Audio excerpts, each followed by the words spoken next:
Okay, so let's talk about The Weeknd's new film, Hurry Up Tomorrow, which is directed by Trey Shults. You also have Jenna Ortega starring and Barry Keoghan. And this is a movie that I got the chance to watch at the fan event. And I will tell you, I had to sit with this for a bit. I do have a review coming for you probably over the weekend. I needed to talk about the movie, its whole premise and everything it is representing, I feel. So this is going to be full of spoilers. I will have the review for you tomorrow. But like I've said, this is a movie for big fans of The Weeknd. If you're not that big fan of The Weeknd or really into the lore of his music and all that, this might not be the movie for you. So that's all I'll say. Hit the subscribe and hit the notification bell. We're going to break the movie down. We might have some more videos breaking some other things down about the movie because I feel like this could be a movie we could talk about a lot. So stay tuned for those. This is just the basic premise of it and that ending. So this movie is directed by Trey Shults, who did a film called Waves, which I really, really love. I was always here for this movie. The Weeknd, Jenna Ortega, Barry Keoghan, talented people. So very excited for this one. Pretty much this movie centers around Abel as a fictionalized version of himself, The Weeknd, and the basic premise of this revolves around that real life event he had when he played to a sold out stadium and lost his voice, and ultimately the downfall that came from it, and then him making the album Hurry Up Tomorrow, which was based around that experience and everything else that had been happening in his life. So you see those events unfold throughout this film. You see his character is trying to sort of make amends with himself as well at the same time in a relationship he had in the past as well that he's really trying to get over with as well, but at the same time he can't move past it. You also have the character of Jenna Ortega here playing Annie, and you also have Barry Keoghan here playing Lee, who is the manager to The Weeknd. And what I really loved about this film is the way these two are sort of introduced here. It is very chaotic, very urgent, a very dangerous side as well, especially considering Jenna Ortega's character of Annie here, who right off the bat just starts off burning her childhood home, and we see her escaping to go and try and find The Weeknd. She attends one of his concerts, which is the concert where he loses his voice. Ultimately, we see both of them run away together when he gets off the stage, and then she's very attached to him. She can't go back. She's arguing with her mother about what she did to the childhood home, which The Weeknd's character doesn't know of, and then ultimately she's like, "You're not leaving me. I'm gonna be here with you," knocking him out and tying him up to the hotel bed, where she starts to want him to confront his traumas and to be honest with himself, even going as far as playing some of his songs like Gasoline, Blinding Lights, and asking for him to tell her the truth about what he really feels. And this was such a bizarre, offbeat performance from Jenna in the best way possible, honestly. That's what I'll say right now. I'm turning this into a review, but let's get back into what the movie was about. Ultimately, however, as she continues to tirade The Weeknd, who is now tied up, Lee comes to knock on the door, which of course he's being played by Barry Keoghan. He is the manager to The Weeknd, so he has to find out what's going on. They're on tour, he has to get out of here, and they need to go on with what's going on.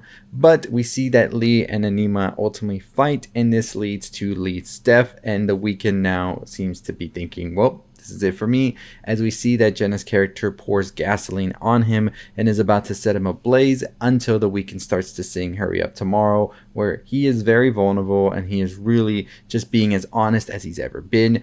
Ultimately, Jenna decides to let him live, and we see The Weeknd come back out of the room where he is there in the backstage of the concert where he was at the beginning of the film, looking visibly shaken by everything that has happened. So what the hell just happened? So the big question we have to ask with Hurry Up Tomorrow is what exactly was real, what was not, and I think a large portion of this movie is taking place inside of Abel's mind, and this is all we see throughout the film is his mind sort of battling with one another. There are different types of personalities here. There's Anima, who is played by Jenna Ortega. There is Lee, who is playing the ego for Abel. Abel himself is a character. The Weeknd's personification is a character in itself as well. The young boy is also a personification of The Weeknd's subconscious in a way, which we'll talk about as well. Let's start off with Jenna Ortega's character of Anima, who I think is truly the standout here in the whole film.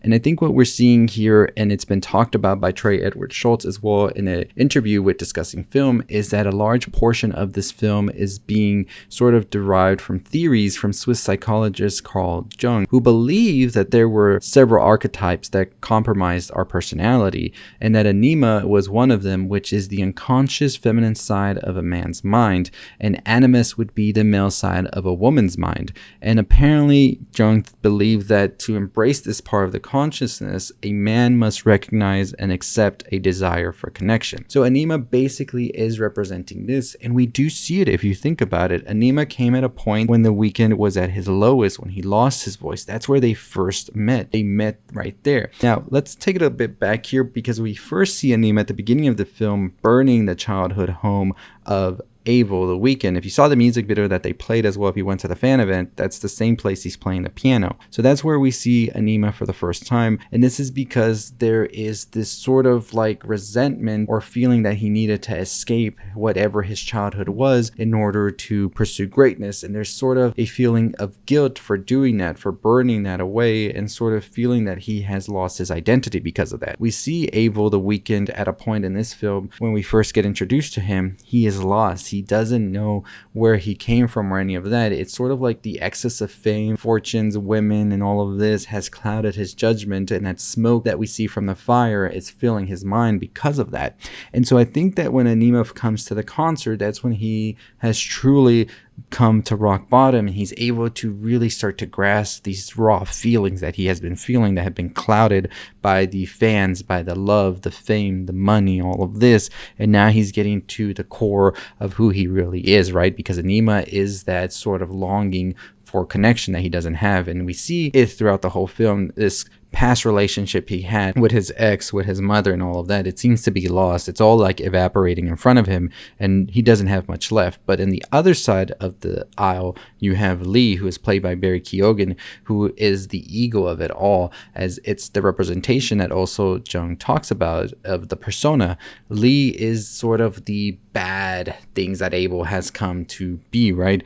This person that's pushing him to have this god complex of sorts, that he is above all else, and also the drugs that are being used, not really letting him like have a break either, because he says you have to keep pushing who you are, and you have to give them what they want. Never think about yourself, because they give you everything, right? So it's kind of like a toxic relationship he has with Lee. And I think Lee in itself really is that ego, but I think one of the characters we also see is the initial Abel we see at the beginning, who's snorting drugs and all of that.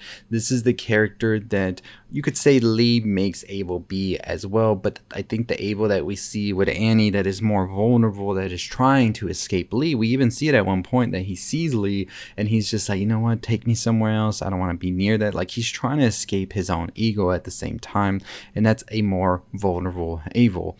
And one of the interesting things as well that we see in the film at one point is when Abel is ready to leave Annie and he wants to go back with Lee and go on tour and all of this, we see that Annie kind of like whips him back into reality of sorts, because she hits him with a bottle, and this causes him to go deep down somewhere, right? It's a hotel that's empty, the streets are empty, there's nobody here, and he's able to go down to almost the basement of the hotel, to a pitch black tunnel where he is pursued by what seems to be Annie in a more frenzied state. And you could almost see this as his subconscious, because that is where he sees himself as a young child. He sees the snow. Of course, we know Abel is from Toronto, so we're kind of seeing that right there, but he also finds a fire, almost like that fire that keeps him going as well.